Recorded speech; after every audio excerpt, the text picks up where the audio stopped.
This is the Bleav in Pro Wrestling podcast. Here's Rick Ucchino and SP3 on the Bleav Podcast Network.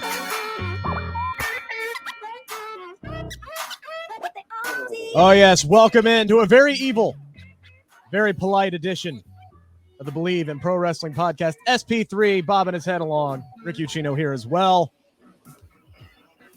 Oh, Cleveland, Ohio. Forever will be known as the city where CM Punk left and Danhausen arrived. That made me so damn happy last night. In a week where I needed to smile the most.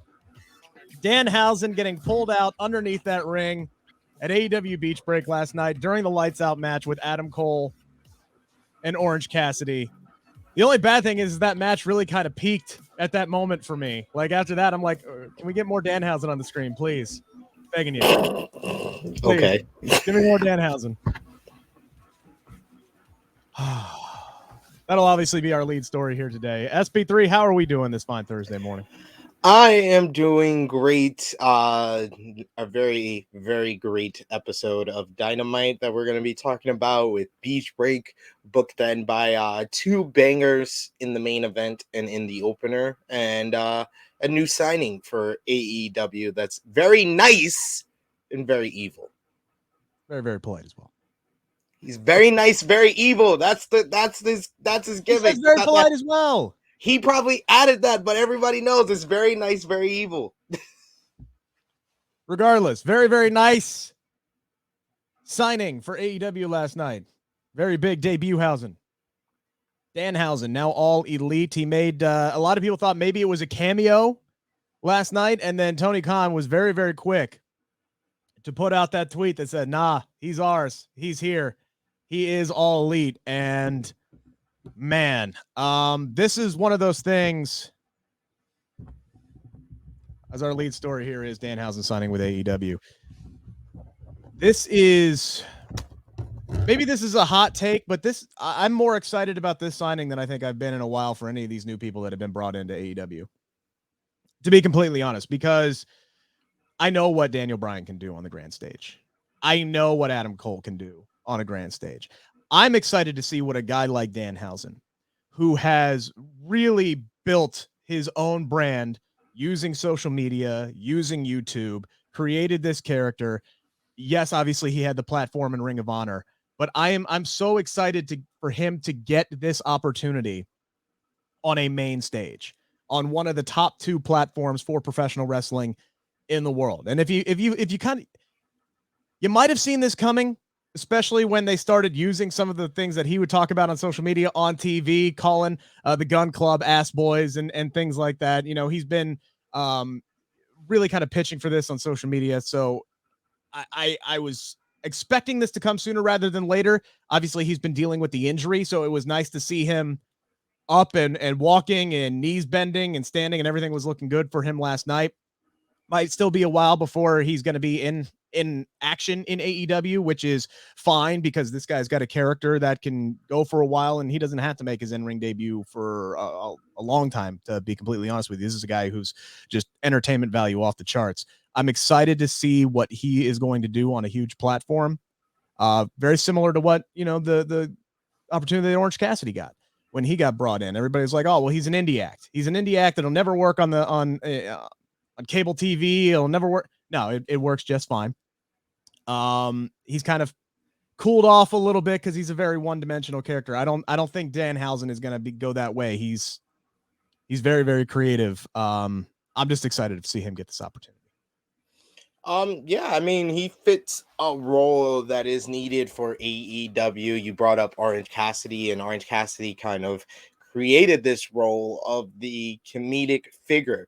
And it took Orange Cassidy a while to debut. He debuted officially in AEW at All Out 2019 in September of 2019 and didn't have his in-ring debut until February of 2020 at Revolution. So it's bearing to think that we're gonna have like a similar weight with Danhausen because he is a very character centric performer. But yeah, he's gonna fit the role that Orange Cassidy was in. I don't think Orange Cassidy is a one-dimensional character because they've added layers to his character in feuds with Chris Jericho, this latest feud with Adam Cole. There's been little things, and even the initial feud with Pac, where he said he's actually gonna try. And like this one with Adam Cole, that it's been a feud of he doesn't care about all this stuff, while Adam Cole has to try very hard, and because he does care, so you can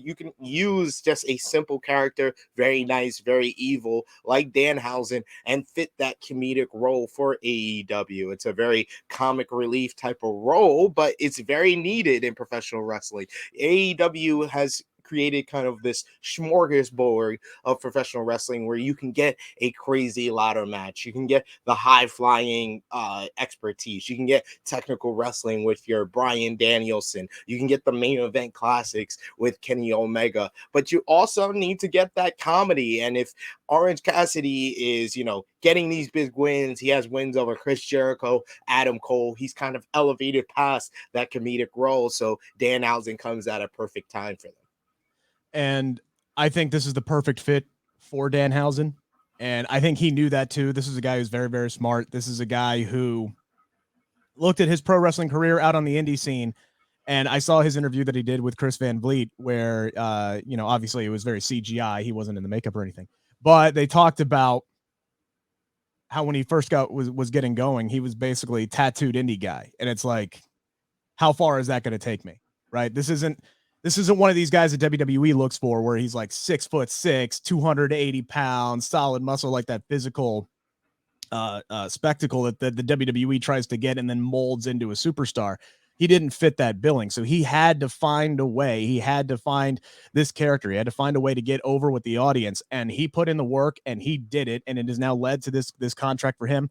Perfect landing spot for him, because you and I both know at WWE gone, hey, look, this guy's pretty popular. Let's bring him in. What would they have done immediately? They would have changed his name. They would have probably stripped away all of the character development that he had made. They probably would have taken his makeup away. They would have altered him completely and turned him into Stardust 2.0 or some crap like that. Daniel Hossenstein. Yeah, that would have been the name. That would have been a name, ladies and Guntherhausen. It would have been Guntherhausen in AEW or in WWE, and he would have just basically his spots would have been getting picked up by Omos and getting chucked into the third row, right? Like he would have been chasing Dana Brooke for the 24/7 for the 24/7. That's exactly where he would be. And that would be his ceiling, unfortunately. And that has nothing to do with his talent at all. That's just where WWE would put him. I think. I don't know. I've been wrong before. No, we know, because we see like the latest example would be Matt Cardona. Matt Cardona is reveling outside of WWE. Yes. He is the top heel in GCW. He's been in world title matches for Impact Wrestling. Brian Myers has been one of the more consistent characters on Impact Wrestling as well. He has his own stable. Those two men would be they themselves tweeted out they'd be chasing the 24/7 title and not be getting the biggest reaction at Hammerstein Ballroom this past Sunday at the World on GCW. So Danhausen, yes, you would be considered lower than Zack Ryder and Kurt Hawkins. So yes, you would have been in the 24/7 division. So this is the perfect company, the perfect time for Danhausen to come in. Is he the most excited I've been about an AEW signing? No, because Bryan Danielson, yes, I know what he could do on the main stage, but I didn't think he was going to do this, ladies and gentlemen. So that was more exciting. CM Punk returning to professional wrestling after 7 years, definitely more exciting for me. And then on the other hand, signings that were exciting for me and have turned out to not be that exciting with the output that they put on AEW, like a Jay Lethal, who also comes from Ring of Honor like Danhausen, makes me not that very excited with what they're going to do with Danhausen. So no, I can't say this is the most excited, but like I said, this is a good company and a good role for him to fit in AEW. And he's a guy that they can plug in some holes that they have. And it's not a guy that they immediately have to get to the top like a Adam Cole or Bryan Danielson or a CM Punk. So I can understand why some people are excited. Did you hear the pop that he got last night? He got a good pop. He didn't get a lot of pop than Adam Cole. He didn't get a lot of pop than CM Punk. He didn't get a bigger reaction than MJF. He got a good pop. It's not the most excited that I've been about an AEW signing type of pop, but he got a good pop. I was very happy with the response he got. I think with the entertainment value that he brings, the character that he has, I don't think this is going to be a signing for and there have been a lot guys that have been brought in with a lot of fanfare and then have quickly fizzled to the bottom of the card. I don't think he's going to be one of those guys. I think this guy by this time next year or 2 years from now will be near the one of AEW's top stars. I think this guy has that ability because of the entertainment value. And I know this isn't the E, right? Like this isn't World Wrestling Entertainment, but Danhausen brings a lot to the table in that realm of things. And again, I'm interested to see how he's utilized, how he's developed, what his in-ring booking is going to be like. I'm really, really excited for the signing. I'm very, very excited for this signing. So, good on Danhausen. I'm happy to see him in AEW and yeah.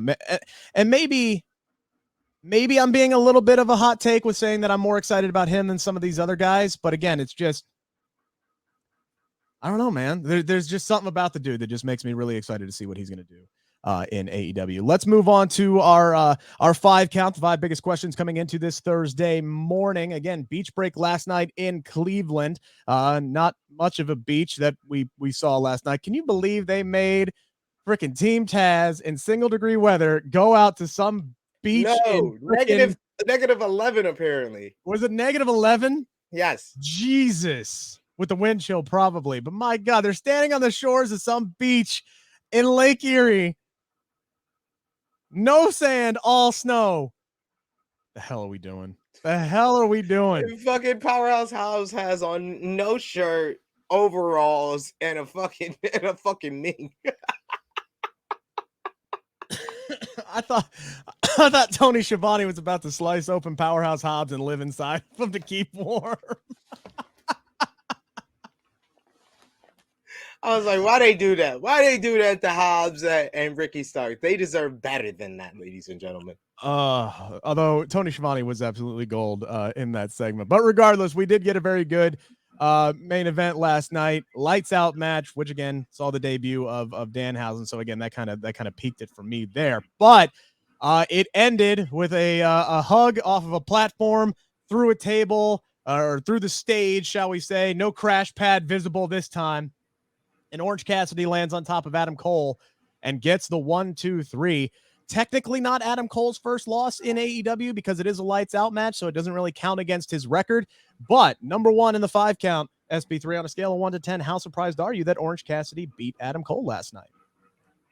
A 2, because I kind of saw this coming because Adam Cole and pretty much the entire elite have beat the hell out of the best friends. They beat them in a 6-man tag with the Undisputed Era versus the best friends. Adam Cole beat Orange Cassidy on his own. The best friends lost to the Young Bucks. Then we had last week the mixed tag match with Adam Cole beating Orange Cassidy. So as soon as he challenged him for a lights out match, I was like, you can't do another match with these two unless Orange Cassidy is going to win. So making a lights out match, making it not count towards the record, I assumed that this was going to be the victory for Orange Cassidy. And I thought it was a really fun matchup to kind of blow off their rivalry here, where Adam Cole he's finished his feud, the babyface has won, and now he can move on with his record still intact, still undefeated in singles competition, and make a claim for the AEW World Championship. Hopefully they get the Lance Archer, Hangman Adam Page matchup out of the way on the next couple of weeks of Dynamite, because Cole versus Page is the matchup for the AEW World title I want to see at Revolution. Well, you don't think Lance Archer has a chance of walking away with the AEW World title?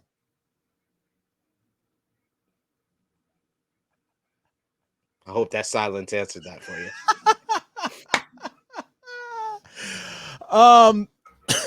Excuse me. The more that I've thought about this, the less surprise that I get. And I think the lights out should have been a bigger clue that Orange Cassidy had a chance to win this matchup and actually put him as the favorite in this, because it's all about protecting Adam Cole's record. The fact that this is an unsanctioned fight, basically, the referee's only there to count the 3 count, right? And it doesn't really matter in the grand scheme of things that Adam Cole lost this, but it is a big win for Orange Cassidy, who has really not found a lot of these big wins, few and far between. That Mimosa Mayhem win over Chris Jericho was almost 2 years ago now at this point, and he's had a couple of nice wins here or there, but he is another one of these guys that was brought in, was insanely over, still over with the crowd, maybe not to the same extent that he was, but he hasn't really been able to build up any huge wins. And this is a big win for Orange Cassidy. Doesn't hurt Adam Cole a whole lot, because it took Orange Cassidy throwing him off of a scaffolding through the soundstage to beat him. So yeah, this is a nice win for Orange Cassidy. When it happened last night, I was at about a 7, and then the more I thought about it, it dropped down to about a 2 or a 3 range for me. One thing that happened last night that I am still not over is that ladder match that opened up the show for the the unified, whatever they're calling it, the TNT championship last night. You had the interim champion, Sammy Guevara, against the TNT champion in Cody Rhodes. These two put themselves through pretty much everything and hell last night to win the TNT championship, and Sammy Guevara finally did get it done. Both of them on top of the ladder. He bashes Cody Rhodes in the face with one of the belts. Cody Rhodes falls off. He grabs the championships, and that's all she wrote. But it was the spot in the middle of the match, about 2/3 of the way through the match, that has everybody talking. I'm still dumbfounded about it. Where Cody Rhodes is on the top of his ladder, and he's reaching for the belts. Sammy Guevara is in the corner on another ladder. And then this sumbitch springboards to the top of that ladder, jumps off of it, and Cody Rhodes is able to time it perfectly to where he gives him a cutter off the top of the ladder. If you haven't seen it, Google it. Like, pause this podcast right now. And that's me saying that. Pause this podcast right now. Go look up the cutter that Sammy Guevara hit on freaking Cody Rhodes last night, and just shit your pants, because that's what you're going to do when you watch this match. It was an insane move in a match full of insane moves. The crossroads off of the ladder was incredible, and Sammy Guevara nailed it perfectly for him. And that's one thing I want to bring up here. Yes, that was Cody's move, the crossroads. Sammy Guevara deserves a lot of credit for how he took that and took it very safely. Cody Rhodes deserves a lot of credit for getting the timing right off of that springboard cutter off the top of the ladder. It's a dance, folks. It takes 2 people to pull these moves off flawlessly, and both of these guys were on their A game last night. But I want to focus here on that springboard cutter off of a ladder to another ladder into the middle of the ring. SP3, did Sammy Guevara pull off the most impressive move in the history of wrestling last night? I don't know about the history of wrestling, but it's the most impressive move that I've seen in a ladder match ever. Like, and I've seen a bunch of ladder match, and this matchup, Sammy versus Cody 3, is probably my favorite or the best one-on-one ladder match that I've seen on national TV. I say that it's the most memorable since Jeff Hardy versus The Undertaker back in 2002, 20 years ago, because this was just insanity. It was exactly what I thought it would be. When you said Cody versus Sammy in a ladder match, I was like, Sammy's gonna do something crazy. Cody's gonna do at least one spot that is insane. And we had a match full of crazy spots, but that springboard cutter is one of the most unique moves I've ever seen.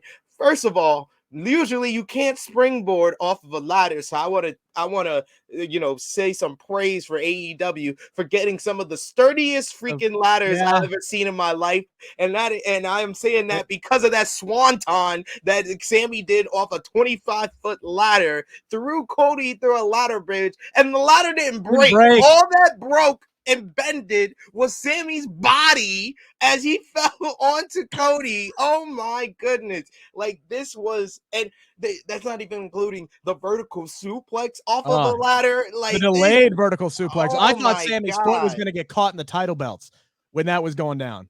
This was if they were hanging from the ladders at one point and then they fell. Like this was just wild. This was a spectacle. This was one of the best AEW Dynamite matches of all time. I as soon as I saw this, I was like, this was a classic, and it's elevated because of the result. Because I know a lot of people that just assumed Cody was going to win this one, but the fact that Sammy won, this is once again another star that Cody Rhodes has made in this company, and he's made quite a few of them. MJF got his big win before he went to the main event scene. Darby Allin beat him for the TNT Championship. Brody Lee, Malachi Black, and now Sammy Guevara. SP3, Cody Rhodes is the man. He's doing it. SP3, I've been told that Cody doesn't put anybody over, though. I've been told this. The internet told me so. This is why you shouldn't listen to the internet. You should listen to the Bleav in Pro Wrestling podcast. But damn, that was one of the craziest moves I've ever seen in the history of professional wrestling. Like I said, just the timing to be able to pull that off with both guys is incredible. That these guys nailed it. Just absolutely 100% nailed it. And I don't want to think about what would have happened had they not nailed the timing on that. Everything was executed flawlessly for that move. And I'm sitting here and I'm thinking, like, I'm laying awake last night and I'm trying to think, because I knew I was going to ask this question today. I'm trying to think of any move that I think garnered the kind of reaction that I got last night. And I think maybe, hell, if you think back to like maybe all the big spots in the history of WWE, right? You think of like Mick Foley getting chokeslammed through Hell in a Cell. You think of Edge spearing Mick Foley through a flaming table. You think of Edge spearing Jeff Hardy, hanging off of the ladders. You want to talk about ladder matches. But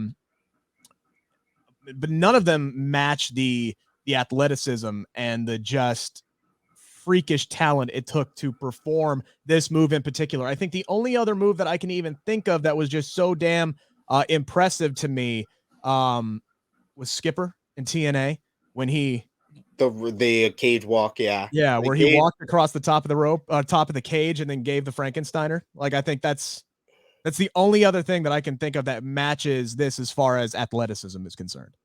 Yeah, that's probably it. Like this, one of the more impressive moves. Ellis Skipper is up there. Yeah, Edge's spear on Jeff Hardy at WrestleMania 17. Penta giving Matt Jackson the Canadian Destroyer off a freaking ladder at All Out 2019, and then Sammy's springboard cutter. Yeah, those are probably the most impressive moves you will see in professional wrestling. Sammy's just getting started. He's just getting started. It's insane. Yep. It's insane how young he is and how good he is already. And I feel like you can say that about a lot of guys in AEW right now. And the future is certainly bright. You got a lot of main event level players right now, but you got some guys who are not going to be far behind them. AEW is set up for sustained success. WWE wishes they had a locker room full of young 20-somethings that could perform the way these guys can. Yeah. But then again, if you look at the Dante Martins, the Sammy Guevaras, you look at the build of those guys, would they flourish in WWE the way they're flourishing in AEW right now? No. Probably not. And that's a WWE problem. Yes. That is a massive WWE problem. Moving on to number 3 in the 5 count here. Last night, I was honestly, this is something that was the more shocking moment. I was expecting it to be Wardlow's night as far as getting a massive pop, getting that big crowd reaction, beating the hell out of MJF. I was expecting that to happen in Cleveland to get that hometown heroes massive pop. Didn't happen last night. Wardlow did reluctantly powerbomb CM Punk. Allegedly, we're going to get this match between MJF and CM Punk in Chicago next week. I don't know if I quite buy that just yet, but the fact that it's in Chicago makes me think that it might happen, but I still think MJF might pull some bull crap next week. Because it just seems really random to have this match in first week in February on a Dynamite, but AEW does do that. They want to make each show feel big, and it is Chicago after all, so maybe this match does go down. But I was expecting Wardlow to get his moment. He did get a squash win. He was very over with the Cleveland crowd. And then reluctantly still did MJF's bidding at the end of the night. So number 3 here on the 5 count. Did AEW miss the boat by not having Wardlow turn on MJF in his hometown of Cleveland, Ohio? No. I've been saying this, and I was reconfirmed of that last week. I was like 2 weeks ago when Wardlow, touched MJF when MJF was getting mad at him for losing to CM Punk. I was like, yeah, this could probably happen in Cleveland. But after last week with the promo segment where I didn't know what was better, MJF's promo or Wardlow's facial expressions, yeah. I was like, I want more of this. This is how you let it simmer. You let what's going on simmer for a bit and blow it off at the right time. So I did not think it was going to happen in Cleveland. And plus the setup for it didn't make sense. Why would Wardlow help CM Punk? Why? What have CM Punk done for Wardlow to help CM Punk? So it did not make any sense with the setup. Like, that's why I was like confused. A couple of my friends hit me up like, oh my God, I can't believe Wardlow listened to MJF. We have established that MJF pays Wardlow. It's all about the money. That is the most sensible and simple storyline that always works for me in professional wrestling. I said it last week with Layla Hirsch turning heel because Chris Statlander and Red Velvet was messing with her money. And I see it here with Wardlow listening to MJF.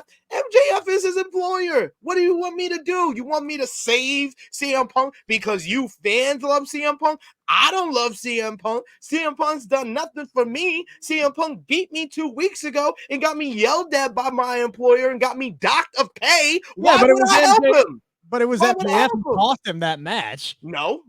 It's CM Punk was the one that beat me, and he's the reason that it docked pay because that's what Maxwell told me. Maxwell said the blame needs to go on CM Punk. So that is why he powerbombed him. And I kind of foreshadowed that. I said this 2 weeks ago when this happened with Wardlow, that you got to get through the CM Punk MJF match. Either you have this first match in Chicago and it's a full-on matchup, and that's how you blow off the feud for now, because I think they're going to go back to this feud when either man is AEW World Champion.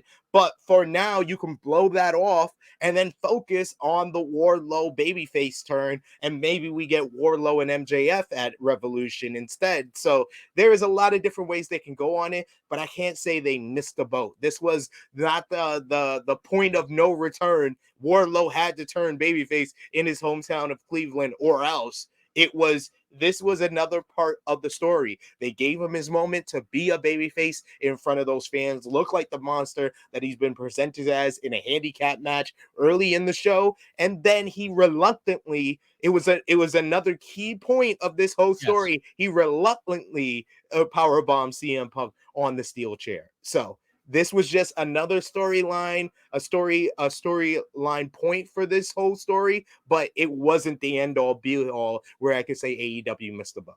Yeah, I'm not going to say that they missed the boat. I will say it was a little, maybe slightly disappointing because I wanted to see that huge crowd pop reaction, and it's going to happen, and it's that pop is going to be big whenever Wardlow does finally put his hands on MJF.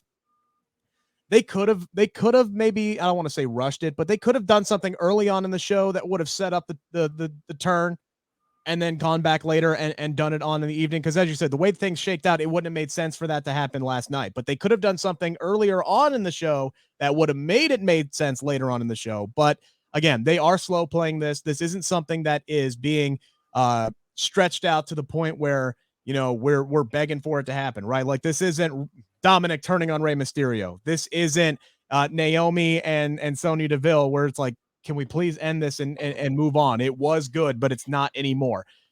AEW has done a good job of slow playing this, but still keeping it interesting and still keeping it moving to the point where, they have not reached that be all end all point, the point of no return, as you said. So I'm going to say no on this as well, even though I would have liked to have seen it done in Cleveland. And Cleveland deserved something a little special last night for their hometown crowd, because all they did was get shit on about what? They got a lot. They got that ladder match. One of the greatest. No, I meant from like matches one of their in hometown heroes. AEW No, Dynamite. I'm talking about like one of their hometown guys. They deserve something big because everybody told me that Johnny got the Wardlow Powerbomb Symphony. That's what they got. Everybody told me that Johnny Gargano was going to show up in Cleveland last night and sign with All Elite Wrestling. Huh? I ain't tell you that. No, I know you didn't. You didn't. I can't tell you how many people I saw on Twitter talking about Johnny Gargano was trending last night ahead of AEW Beach Break. And I'm like, guys, Candice hasn't even had her baby yet. He's literally said on his YouTube stream, where he has no reason to lie whatsoever, where he even put out a video that was recorded in July saying, look, I'm 99% sure I'm not re-signing with WWE at the end of the year. All right. So it's like he's had this in his mind that he wanted to take time off to be with Candice for the birth of his child. The baby hadn't even been born yet, but everybody's sitting there saying, oh, it's Cleveland and Johnny Gargano's going to be there. The thing is a catch-22. The thing with WWE, when you watch, you can watch it with no optimism, and the best thing to do is to watch with thinking what Vince McMahon wants and what you don't want. In AEW, it's a catch-22 because they have instilled this type of faith in fans that believe that what they want is what AEW wants to accomplish. So regardless of it making sense, regardless of it going against what the wrestler has actually said, they will go full throttle 160 degrees straight to their point of where they were. So to a lot of fans, they saw everything happening in that lights out match. They saw the best friends come out. They saw the Young Bucks. They saw Bobby Fish, and they were like, Johnny Gargano's going to come in, make the final save, and help Orange Cassidy beat Adam Cole to set up Johnny Gargano versus Adam Cole in AEW, so we could have those 5-star classics they had in NXT here in AEW. It's gonna be great. Johnny Gargano's gonna be a part of the best friends, and literally AEW has not hinted, teased, or even flirted with those ideas. So I don't understand why fans had it so in their brain that they are now disappointed. They are either angry that Adam Cole lost a match that doesn't count against his record, or they are angry at a superstar that neither AEW nor Johnny Gargano himself teased he was going to be at the show. They are just angry and they have to complain about something from the show. Fair statement. What do you think about it? And I'm not saying that Johnny Gargano won't eventually be All Elite. He very well could, especially after his YouTube stream where he said, look, I'm 99.9% sure I'm not re-signing with WWE. And that was in July of last year. That does not make me sound like a guy that's going to come back to WWE at any point. Definitely seems like he's exploring other options. So if and when he does return to wrestling, I think AEW is probably a front runner at this point. And if we could take anything from what Kyle O'Reilly said on Talk is Jericho, he was very adamant about the fact that before NXT 2.0, Kyle O'Reilly was a top guy. And after they've rebranded NXT, there was no plans for Kyle O'Reilly. And if WWE's plan for Johnny Gargano is take your chances on the main roster, or you're going to be on NXT 2.0 jobbing to Grayson Waller, Solo Sequoia, and Boa, I think the better option is becoming All Elite. Yes. And I think the dates would be less, the travel would be less, and if you have a young kid at home and that's important to you, yeah, I think AEW would be a great place. 1 day a week in comparison to the main roster where you're on the road 4 days out of not even 1 day a week. If you know, I mean, like seriously, they have so much damn talent, and very rarely are you on the show every single week. Even the top guys take weeks off at a time.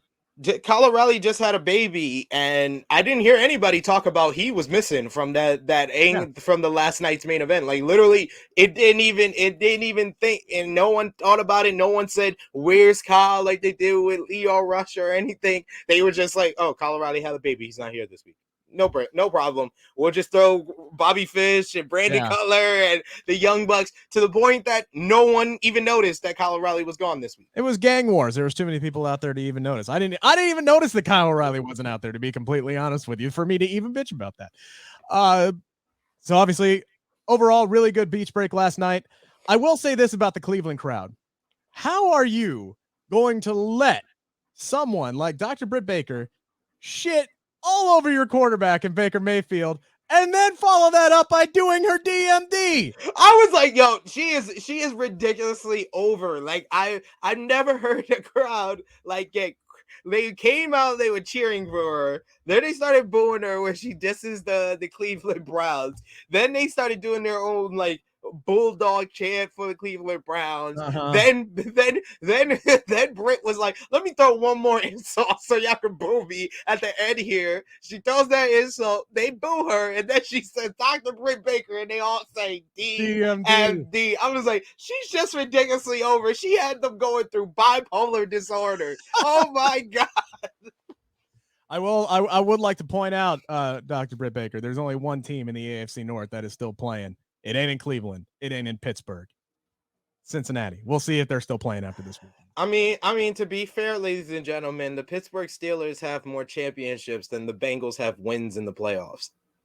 Not true. Not anymore. Not anymore. And quit living in the past, damn it. We're not living in the past. We're living in the present. We're living in the here. They and the presently now. have more titles than they have one less title than the Bengals have playoff wins. I think it's two now. Because Pittsburgh has 6? Yes. 6 or 7? 6? Okay, yeah. The Bengals have 8 playoff wins in their career now. Hey, live in the now, baby. The Bengals have a quarterback. Cleveland and Pittsburgh cannot say that at this point in time. Anyway, we'll move on. The Bengals do play this weekend, not the Steelers, not the Browns, but it is also the Royal Rumble on Saturday. Make sure to tune in to the Bleav in Pro Wrestling podcast channel tomorrow, 7 a.m. Our Royal Rumble prediction show kicks off again at 7 a.m. It will be available, and we will be joined by our good friend from across the pond, Talk Sports' own Alex McCarthy. He is going to join us to break down the entire card, give some bold predictions, and we are going to see, it is the debut of a brand new segment on this show. We are going to see if Alex believes that he can beat the trivia master himself, SP3, a little Royal Rumble trivia challenge. Are you feeling confident heading into this tomorrow, SP3? I can already tell this is going to be some type of chicanery, ladies and gentlemen, some type of shenanigans that Rick has prepared to try to fix and try to screw me over. He's Vince McMahon. I'm Bret the Hitman Hart, ladies and gentlemen. And Friday is Montreal. Well, we'll have to all tune in to the Bleav in Pro Wrestling podcast channel and check that out. By the way, while you're there, if you're on the YouTube channel, hit that subscribe button. Follow us on Twitter. Follow True Heel SP3. Follow Rick Ucchino, and you are registered to win $50 cash money. All the monies. The WWE shop will be giving away that gift card on Monday, so you still have time to get registered for that. But speaking of the Royal Rumble, earlier this week, we broke down the men's Royal Rumble match. We broke down the women's Royal Rumble match, talking about different parts of that. We'll give our predictions again tomorrow. But we do have 3 title matches on this card. Number 4, the 5 count. Who is most likely to lose their championship at the Royal Rumble Saturday night? Brock Lesnar, Roman Reigns, or Becky Lynch? Roman Reigns, only because he's held the title the longest. WWE usually emphasizes the amount of days someone has held the title when they're about to lose it, and they usually makes the person who breaks a record lose the title quickly thereafter. So all of those things point to Roman Reigns losing, but there is also the chance that, Brock Lesnar could lose to Bobby Lashley. There's no chance in hell that Becky Lynch is losing to Doudrop. Nope. So if I am ranking this, it would be Roman, then Brock, then Becky. Yeah, if I'm ranking this, I think I agree with you. I think it's Roman, Brock, 10 feet of crap, and then Becky Lynch is most likely to lose her championship. There's no way in hell they're taking that title off of her, especially if the rumors are true that Ronda Rousey is just around the corner. Yep. Even though I don't think that match necessarily needs a championship in it between Ronda Rousey and Becky Lynch. I know we disagree on this, and this is something that we talked about on Tuesday's episode. But if Becky Lynch is going to drop it ahead of a match with Ronda Rousey, it's not going to be to Doudrop, and that's nothing against Doudrop. I'm a big fan of Piper Niven, but she's not. They're just not going to put the title on her. Somebody who is not over with the audience as of yet. Somebody who doesn't even generate that much heat just yet, and that is not entirely her fault. Spirit Fingers, yes, SP3. They're not going to put the title on her heading into WrestleMania season. It's just not going to happen. Becky Lynch is going to retain in some way, shape, or form. I do Bleav on Saturday. I would we be entirely stunned though if both Brock and Roman retained? No. I can see them making the title change for Saudi Arabia if they're going to do that. You can easily see them doing that with Roman and thinking that that's the better way for Roman to lose his title because there's 5 challengers, the elimination chamber, stuff like that. Same thing with Brock. You could see them realistically having it like come down to like Brock and whoever they want to be the WWE champion, and then Roman and the Usos break into the chamber and cost Brock the championship. So it could go either way, but if we're talking about who's most likely to lose their title out of these 3, it's Roman. I do agree with you that the moment that they really start emphasizing on how long a title run has been is usually right around the time that they start setting you up to lose that championship. But I also would not be stunned if Roman still retained because it is Roman Reigns, and Roman Reigns tends to break all those barriers and break all those rules because he is WWE's top guy. But he still is the most likely to me because you're also talking about Brock Lesnar, and I don't think there is a chance in hell that one, they would put Bobby Lashley over Brock Lesnar, and I think their booking heading into this match indicates just as such the fact that Brock Lesnar has been treating Bobby Lashley as pretty much a nobody, a joke, somebody who isn't on his level. I don't think they're taking the title off of Brock after a month or less than a month. So yeah, for me, I think the most likely is Roman Reigns, but honestly, the most likely answer might be all 3 of them retain, to be completely honest with you. Honestly, the booking of Lashley and Lesnar lends for Lashley to win because Brock hasn't been taking him seriously, and this is like the kind of like the shock to his system. I can realistically see Bobby Lashley beating Brock Lesnar based on the way Brock Lesnar has treated him. This is the only way that you have Lashley come out of this looking good. So The way that I expect the story to unfold inside the ring is Lashley to go on the attack and get the upper hand for a majority of the contest, and we see a gassed, shocked Brock Lesnar like, I wasn't expecting this, kind of really put, kind of like how he did with Keith Lee when Keith Lee entered in the Royal Rumble, and Brock can put people over with how he treats them in the ring and how he reacts to them. Yeah. So Brock opening up the matchup by not taking Lashley seriously and then getting 3 or 4 minutes into the matchup and Brock is fighting for his life would really kind of put Lashley over. And then I expect Brock to find a way to flip the switch, turn on that extra gear, find a way to catch Bobby Lashley with an elbow or something and get him down. That's how I expect the story to kind of unfold. But yeah, I do see your point as how that could lend to a Lashley winning. Do I see it happening? Well, you'll have to tune into our prediction show tomorrow to find out. And last but not least, a pleasant report from FightfulSelect.com. Tip of the cap to Sean Rossap, who should be getting executive producer credits for this show because he just keeps giving us stuff to talk about. Kairi Sane, whose contract status is still kind of up in the air with WWE, could be coming to an end soon. She has been working overseas, I believe, for WWE in some kind of ambassador role. Has not been in a ring in quite some time. Her name has now cropped up as a possible entrant into the 2022 Women's Royal Rumble match. So, final question of the day, number 5 of the 5 count. SP3, would you like to see Kairi Sane make her way back to WWE? No. I would like to see Kairi Sane in the Royal Rumble. That would be cool. That would be a nice little spot. And yeah, there is definitely use for Kairi Sane on the WWE roster, whether it be in the Kabuki Warriors for Asuka or, in either, women's division, SmackDown definitely needs stars, the credibility of Kairi Sane.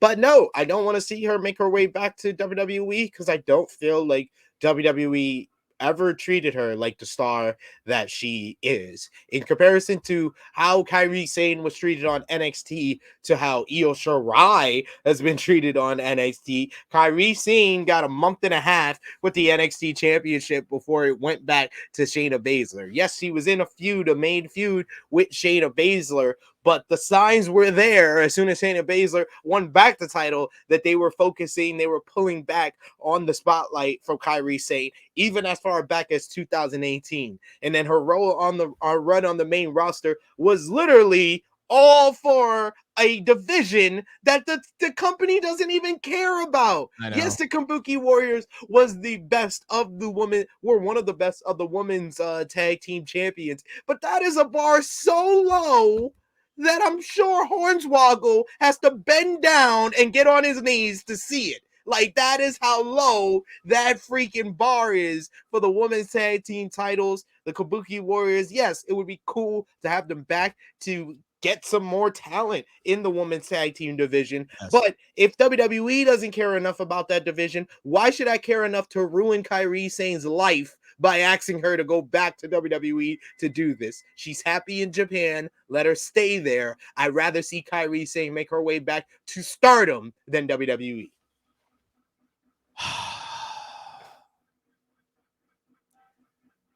The move for Kairi Sane is probably not to go back to WWE. Would I like to see her in the Royal Rumble? Absolutely. Sure. Yes, I agree with you. But selfishly, yes, I do want to see her back in WWE because of everything you just said. That women's tag team division needs help. It needs help. It needs bodies. It needs don't need anything. It needs to die. Like, that is, like, I'm sorry. If your family member has coma, has cancer, has AIDS, they're on their deathbed, they have a few days to die, but you can save their suffering by pulling the plug. I mean, I'm the type of person I would think about pulling the plug. And I think that's where the women's tag team titles are out. Yes, we can go along. Yes, we can throw as much talent as possible at it. And they have. They don't care. Why should we say somebody needs to be a part of the division when they don't care? There are a lot of performers in that company, Bayley and Sasha Banks included, who fought for those titles, who do care about those titles, who want those titles to mean something. And that's what I want to see. Do I think it's ever going to come to a fact where I think WWE is going to treat those championships well? No, because look how they treat their men's tag team titles. They don't care about those either. But I want these titles to thrive. I want these titles to mean something because they are the pseudo mid-card championship for the women's division that doesn't have a mid-card title at all. I like the fact that there's more for people to fight for in the division. I just want them to freaking utilize those titles. And I don't think that's too much to ask, which is why I think there's a better chance of that happening with the Kabuki Warriors there, because I don't see them putting Asuka in a main event title feud anytime soon. I think her and Kairi Sane could help carry that division, especially if the Bellas come back and have a run. The Bellas are going to need people. That's the hope for the division, honestly, is that they put the titles on the Bellas, because they'll actually use the Bellas and put them on TV and put them in title feuds. They need teams to compete against. So yes, selfishly, I would like to see Kairi Sane back, tagging alongside Asuka, have the Kabuki Warriors in that division, build up the talent there, because I want those titles, as do a lot of people on that roster, to thrive. That said, that's a whole lot of bull. That's a whole lot of hope. That's a whole lot of prayers. That's something you're going to see on Care Bears. It ain't something you're going to see on WWE TV. I don't have the faith that it's going to happen, but that's not going to stop me from wanting those titles to succeed. And anytime people say you just need to kill them, I'm like, no, you don't need to kill them. You need to freaking utilize them, just like you need to utilize the Intercontinental Championship, just like you need to utilize the United States title, which they've done better since they put the belt on Damian Priest, but they're starting to kill him with this Damian character. At least he's defending it. At least he's defending it.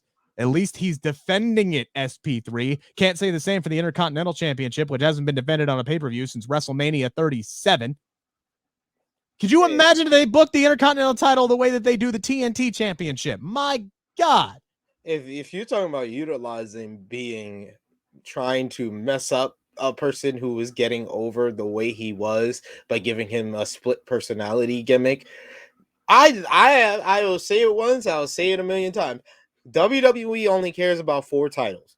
They care about the SmackDown and Raw Women's titles, and they care about the WWE and the Universal Championship.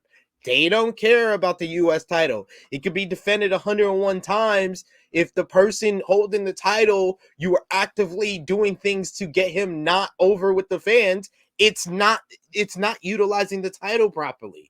Yes, it's better than how they're utilizing the Intercontinental title, but the 24/7 title is better than how they're using the Intercontinental title right now. So that's not saying much, if at all. So they only care about 4 titles.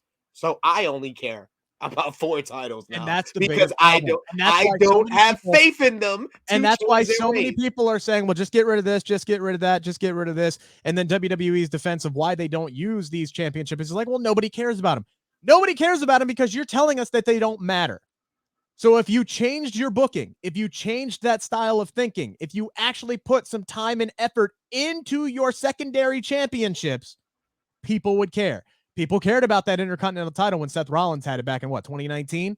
They gave 2018. They gave a shit about that title run. It was the best title run probably during that stretch. People cared about that title. Nobody cares right now because you're telling us it does not matter because you put this title on Shinsuke Nakamura, and I get that he's hurt right now. At least that's the word from Rick Boogs. That's what he told Ryan Satin on Fox Sports, is that he's dealing with a hand injury right now. Well, if that title mattered, you would have taken it off of him and you would have put it on somebody else. Case in point. Yeah. Real quick before we wrap up, we'll do about 2 minutes here on this. Booker T, our good old buddy Booker T, has put out another hot take out there about Mustafa Ali, saying that WWE not granting his release may be the best thing for him, SP3. And once again, people are trashing him on Twitter. So I'll give you 2 minutes here. Booker T on Mustafa Ali, garbage take or valid opinion, good sir? So, ladies and gentlemen, I call Booker Uncle Booker T. Why? Because the T stands for Tom, and I just dropped the Booker. So yes, this is a garbage take, ladies and gentlemen. This is probably his valid opinion, but it is also a garbage take because all of Booker T's valid opinions seem to be garbage takes, ladies and gentlemen. When he criticized CM Punk's return promo and his star power, when he tried to criticize and take away the blackness of Byron Saxton, when he said that no one wants to see Corey Graves wrestle, when he said that it was okay the way Triple H treated him in the build-up to WrestleMania 19. Does this man have anything but the worst, the bottom of the barrel type of takes? Like, I have never seen a wrestling legend actively make himself less missed by the fans every time he opens his goddamn mouth. Just say Chucky Ducky quack quack and don't say any of these garbage takes. You took the words right out of my mouth. You took the words right out of my mouth. I was going to say the only thing that he could say at this point is Shucky Ducky quack quack, and that's it. That's it. He should just open up his mic and say Shucky Ducky quack quack and then end his podcast at this point. Look, we have seen, even if you don't believe that Mustafa Ali has what it takes to make it out on the mainstream, if he doesn't want to be there, and this goes for everybody, if you are working at a place that you don't want to be at, get the hell out. Especially in this market. Get the hell out. There are other, there are other avenues. All right. There are other ventures that you can do. If you're not happy, life's too short for this crap. Don't sit there and be miserable. Go find something else to do. And as we talked about earlier on this program, we have seen other people thrive. You don't have to be in AEW. You don't have to be in WWE to make it in this business, to make a name for yourself. Like you said, what Matt Cardona has been able to do on the independent scene for his career, I don't know what he's bringing in financially, but he had, a decade's worth of paychecks from WWE. So hopefully he saved up his damn money. So I know not everybody is in the same situation, but what he's been able to do for himself has been miraculous. He has turned himself into one of the top heels in the entire business on the independent scene, even though he'll say on Twitter that he's a babyface. Just give all Mustafa Ali is asking for is a chance. And to say that, that's not best for him, you don't know what's best for him. The grass isn't always greener on the other side. Look at Chris Mack. Chris Mack left Xavier University basketball after a number 1 seed in the NCAA tournament, went to the University of Louisville, which is like a dream job in college basketball. 4 years later, he's out after a very rocky 4 years. The grass ain't always greener on the other side of things. So yeah, Mustafa Ali could make a mistake, but if he wants to go out and give it a shot, he should get that opportunity. There's no ifs, ands, or buts about it. Maybe he'll be proved right that he's not the guy that can go out there and make it on the independent scene or go to AEW and thrive. But Book, he should get that shot. It's a garbage take. Just give him the opportunity. If he's not happy in WWE, let him go. Who cares? You're not using him anyway. We do appreciate you guys tuning in to one of the shorter episodes of the Bleav in Pro Wrestling podcast. One of these days, we're getting that time down, ladies and gentlemen. We're getting that time down. We do appreciate you sticking with us for the entire 55 minutes. Again, our Royal Rumble prediction show comes out tomorrow, 7 a.m. Alex McCarthy from Talk Sport joins us.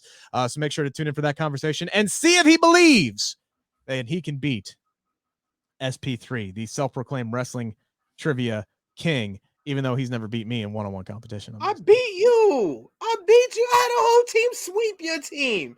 Did you personally one-on-one?